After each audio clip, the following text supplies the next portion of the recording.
wanted to talk about legal tender and lawful money.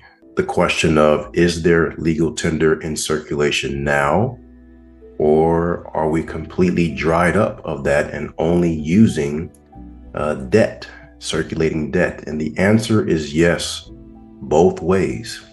It just depends on how you use what we call Federal Reserve notes. There are two sides to that Federal Reserve note. You've all seen it before. It says this note is legal tender for all debts, public and private. What does that mean? Public debt is the debt that you and I continuously engage in if we are utilizing the Social Security number, that personal guarantee. That is going to create an actual public debt. The private debt, let's say I wanted to obtain a loan without going to a National Association bank. I go to a hard money lender or a pool of investors. I know that they have the money. All they're going to do is require me to give them a copy of my credit report just to see my ability to repay. And they're going to ask for 20% down to secure the collateral. That is enough to get them to take all of the money to pay for the house, and I would just pay a private debt to them. The debt is not recorded or reported to my credit report under the Social Security name. So a lot of foreign nationals use that for private debt. Now, that's one side of it. The other side of it is lawful money versus legal tender. There is a difference. Right now, all of us are using the Federal Reserve note bills as legal tender. We're not using it as an actual note or lawful money. So if I were to share my screen and take you over to the actual Federal Reserve Bank's website, I believe you may be familiar with this, but this is within their current frequently asked questions. And they're talking about what is lawful money and how is it different from legal tender. So let's read. Lawful money is a term used in the Federal Reserve Act, the act that authorizes the Board of Governors of the Federal Reserve System to issue Federal Reserve notes. The act states that Federal Reserve notes shall be obligations of the United States and shall be receivable by all national and member banks and Federal Reserve banks, and for all taxes, customs, and other public dues. Now, when they mention all national and member banks and Federal Reserve banks, these are credit unions as well, and they are all governed by the 1863 National Bank Act. I always refer you guys to go down to Section 33 in that act and see how they have violated the act when it comes to your mortgages. I'll leave that as homework for you to do. 1863 National Bank Act, Section 33. Let's continue. It says, they shall be redeemed in lawful money on demand at the Treasury Department of the United States, in the City of Washington, District of Columbia, or at any Federal Reserve Bank. Now, where are they getting this language from to describe lawful money? That would be Title 12, USC 411. That's talking about the issuance to reserve banks. And as we go down, we see right here, it says, the said notes shall be obligations of national member banks and Federal Reserve banks. They shall be redeemed in lawful money, word for word. The actual public law is given right here. All right. So let's go back. It says the act did not, however, define the term lawful money, but up until 1913, that is the year when the Federal Reserve Act was enacted, the only currency issued by the United States that was legally recognized as lawful money was various issues of demand notes, subsequently known as old demand notes, and United States notes authorized by Congress during the Civil War. So what are those? Those are going to be your silver notes, your Treasury notes. I'm going to show you today how you can make a Treasury note so that way you can stop circulating the Federal Reserve bills, which is further creating the national public debt. If I hired you to do a service for me, such as groundskeeping or my roof, and you told me that the amount of money to do this job was $3,000, and I agreed to it, I signed some documentation with you, or I just look you in the eye and shake your hand, and I mean what I mean. You do the work, and then I pull out 3,000 Federal Reserve note bills. You accept it and you walk away. Did I pay the bill? No, I gave you 3,000 bills. An actual bill, as in I'm sitting at a dinner table and they bring me the bill, the invoiced bill. So no, in that sense, I did not pay for the service you provided me. On the other hand, if I gave you a Treasury note, then yes, I have paid it. And there is a way to actually take a bill and convert it into a Treasury note. This is the type of paper that we have to circulate in order to reduce the national debt and therefore decrease inflation. This is what we have to do. Before I show it, let's continue reading here and see this actual case that took place. Now, it says here, at the time, some currency was not considered legal tender, although it could be used by national banking associations as lawful money reserves. Thus, the term lawful money had a broader meaning than the term legal tender. In 1933, Congress changed the law so that all U.S. coins and currency, including Federal Reserve notes, regardless of when issued, constitutes legal tender for all purposes. Federal and state courts since then have repeatedly held that Federal Reserve notes are also lawful money.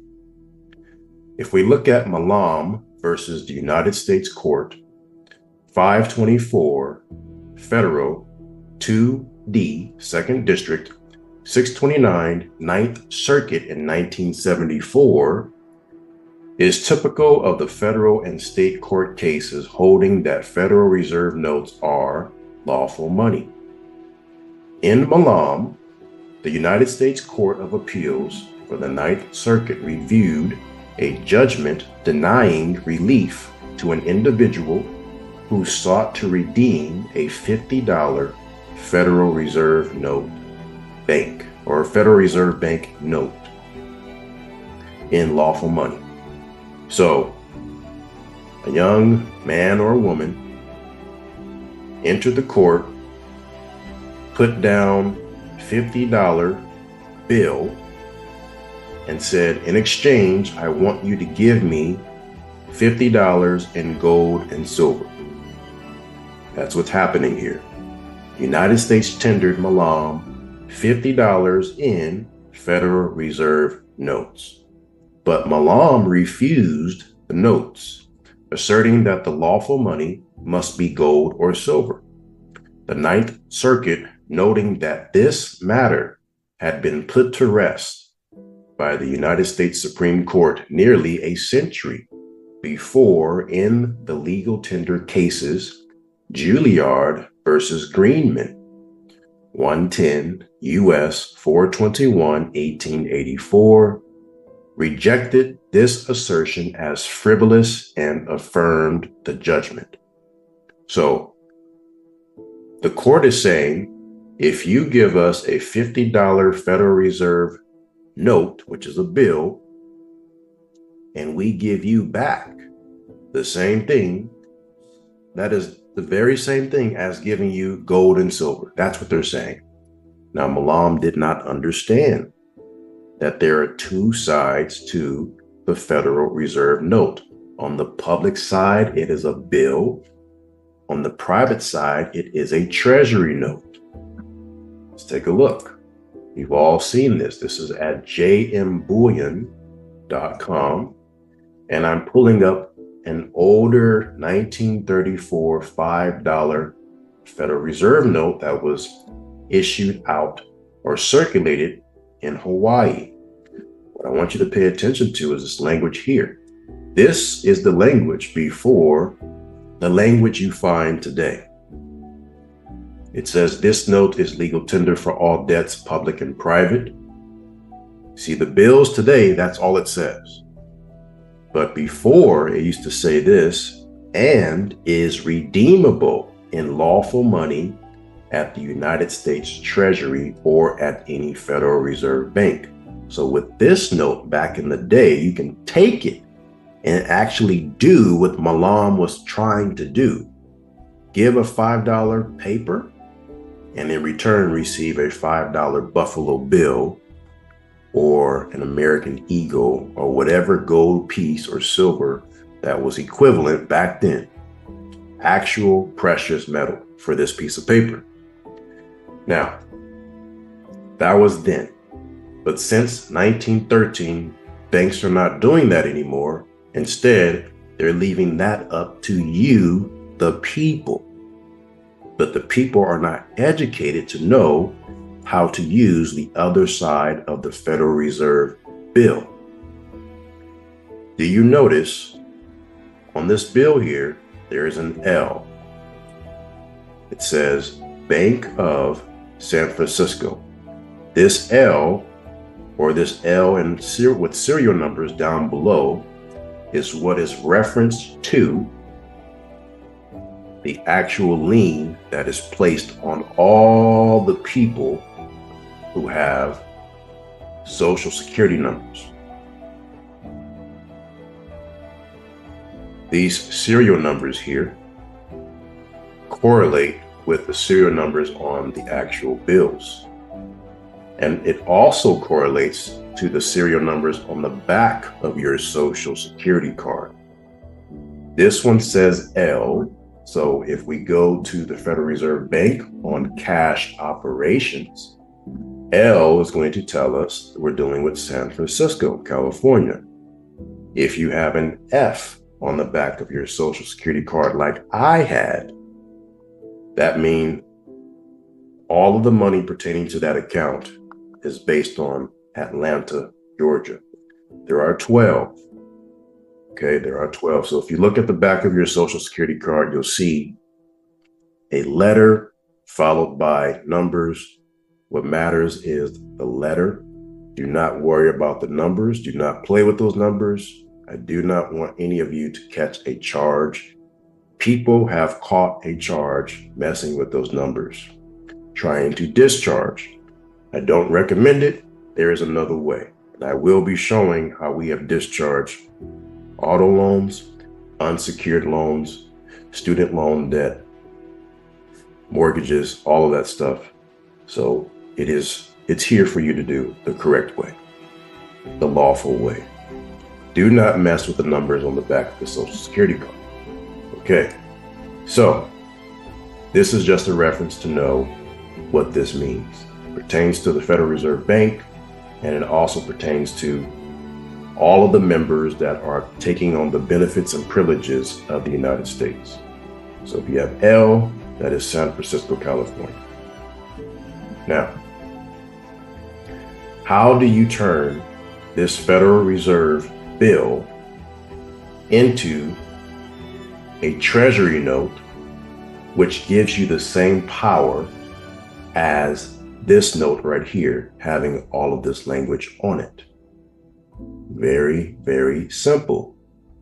What can you use today where you can actually write language on a piece of paper and then take that piece of paper, give it to a seller of goods, and they accept it?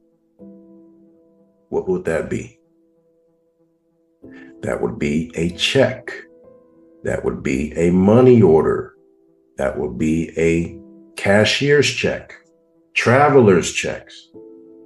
All of those can be considered a treasury note if you convert. And the converting process just means exchanging Federal Reserve bills for a check, for a money order, for a cashier's check. When I get cashier's checks and I go into the bank, I tell them to write this information on the cashier's check. So that way, when I turn it in and it finally reaches its destination, let's say Progressive Insurance, they cash it. And by the time that paper gets to their bank cannot do fractional reserve banking, where they can't take $800 that's on the face of that cashier's check and say, okay, we'll put 10% readily available to the people, but the other 90% we'll go ahead and loan it out. They won't be able to do that.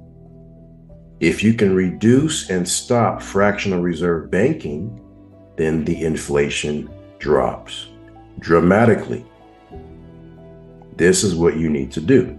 So if you get paid, I know it is convenient to accept automatic deposit, but that is going to further increase the debt because you're putting it in the bank's hands to do fractional reserve banking with your deposit. So instead, get paid by paper check. So that way you can do what you need to do with the language on the face of that check. Look at an example here. Let's say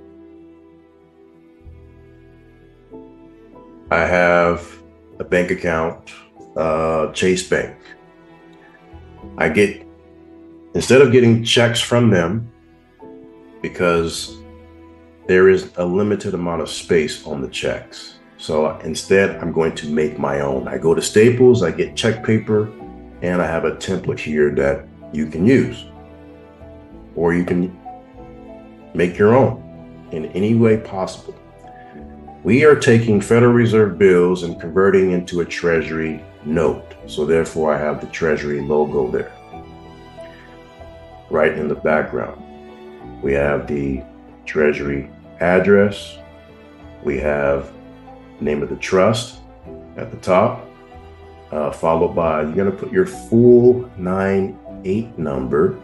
That's your tax exempt number that you've accumulated, followed by the name of the trustee and a business address, preferably the address that is on file with your bank account at Chase. So we give it a check number, we give it the check date. Let's say I want to make this payable to Progressive Casualty Insurance Company for the standard monthly bill. Let's say it is for $844. We're not talking about discharge here. We're talking about paying a bill without further increasing the national public debt. That is what we're talking about here. Okay. So we write it out, $844.00. In the memo section, we're going to put payment for account, and then you put the account number. Now I want you to notice this line here. Let's zoom in. About 400% there. You see it's not an actual line. It's words. It's authorized person, authorized person, authorized person, authorized person, all the way down. And at the end, we have MP for microprint. If you were to go and obtain a checkbook from your bank, I guarantee you will see the very same thing. Just get a magnifying glass, go to that line where you sign, and you'll see its words, not a black line. So you have to make your check doable as they do, because they will scan it in. And if that's not there, it will not process. Now, here's the language that I'm able to put at the bottom. Redeemed in lawful money on demand at the Treasury Department of the United States in the city of Washington, District of Columbia, or at any Federal Reserve Bank. This right here removes, this is legal tender for all debts, public and private. It removes that. So now all I do is get what's called the MICR bank font. And I found that it's really easy to do this with programs such as Pages on a Mac. You can do it in Microsoft Word. I do believe it's very, very difficult to do on Google Docs. So you want to have an actual program that you can pull up and pull this thing up every single time. This is a monthly basis thing. So you're going to put the social here with the proper quotations, the MICR banking font, followed by the actual account number, right? So in my example, we're using Chase Bank. So I contact Chase and say, what is your routing number? They give it to me, and then I put my checking number. And of course, you drop down and put the check number itself. Now, this number and this will change periodically. All right. Print this out on bank paper. Go to Staples and find it. And then you will sign and send it off, and they will cash it. So what you've just done, you've accomplished reducing the national public debt, not adding to it, so you can help reduce the interest. Now, if the entire United States would do this very simple thing, if you are a true national of the country you were born in, or you are a national because you own property here within the United States of America and you want to do your part, this is your part. Pay your bills on time, the correct way if you're going to pay your bills. But if you're going to discharge, that's a different thing. We still can use this very same check here, but there's another way to do that under Title 31 USC 3113. Okay, there are specific routing numbers for that based on the Treasury. And then sometimes you can do it without a routing number. Okay. Just wanted to share this information with you all because there's a lot of inquiries coming in about what are we going to do about this banking situation. We are already in a Great Depression, the worst one that we've ever seen, worse than back in the 30s. All you have to do to find that out is to just look at the value of things. How much does it cost today to do something versus how much it cost way back then? If it is astronomical, which it is, that is what you call a Great Depression. And we are currently or continuously doing this to ourselves because we don't know this information and we're not applying it. Fractional reserve banking is a real thing, and this is what you must stop. All right?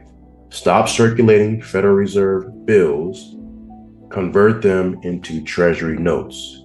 You may also go to the post office, use a debit card, use actual cash. In exchange for a $5 fee, you will receive a money order and you would put the exact same language in the memo section. You get enough of these being circulated, watch how fast the gas prices drop, watch how inexpensive groceries will be. There's a lot that will be reduced. All right, so that's going to be it for this video. Please convert your fractional reserve bills, your Federal Reserve bills, to Treasury notes to reduce the national public debt. If you're going to pay the bills, pay them this way. All right. I'll see you in the next video.